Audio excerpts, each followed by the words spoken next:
अशर्फियाँ अलग निकाल दी। बहुत खूब दूल्हा भाई हुजूर, हमने आमाले हुकूमत को तनख्वाहें तकसीम कर दी हैं इजाफे के साथ। अब कुछ मजीद रकम दरकार होगी। क्या कह रहे हो बिरादर निस्बती? सुबह शाही खजाने से 2 थैले अशरफियों से लबरेज ले गए थे तुम। तनख्वाहें जो अदा हो गई, अब तो हमारे पास दमड़ी तक नहीं बची। अगर आपको यकीन नहीं आता तो आप हमारी तलाशी ले लीजिए। हमें तुम्हारी दयानत पर कोई शक नहीं, मगर तनख्वाहों में इजाफे की क्या जरूरत थी? ये शहजादा मुअज्जम का हुक्म था। इन्होंने फरमाया कि अहलकारों को तनख्वाहें ज्यादा दी जाएं तो वो रिश्वत कम लेते हैं। ये तुमने कहा शहजादे? और इसरार है कि उमूर ममलकत में हिस्सा लोगे। ये कभी ना भूलो कि सरकारी अहलकारों को तनख्वाहें हम देते हैं और रिश्वत रियायत देती है।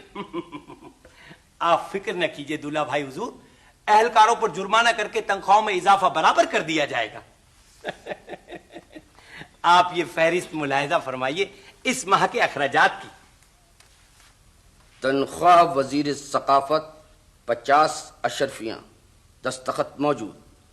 तनख्वाह वजीर इत्तलात 50 अशरफियां, दस्तखत मौजूद। और ये निशान अंगूठा किसका? वजीर तालीम का। मैं कहती हूँ कि अपने शहजादे को वजीर तालीम क्यों ना बना दिया जाए? भाई काम तो कुछ है नहीं, दिल लगा रहेगा बच्चे का। नहीं नहीं नहीं नहीं, हम सिर्फ दरबार में बैठना चाहते हैं। आइए चलिए ना अब्बा हुजूर। बहुत जिद्दी है हमारा वली है, बिल्कुल हमारी तरह। हम भी नौजवानी में अपने अब्बा हुजूर से इसी तरह जिद किया करते थे कि तख्त सल्तनत पर बैठेंगे। तो फिर कैसे बैठे?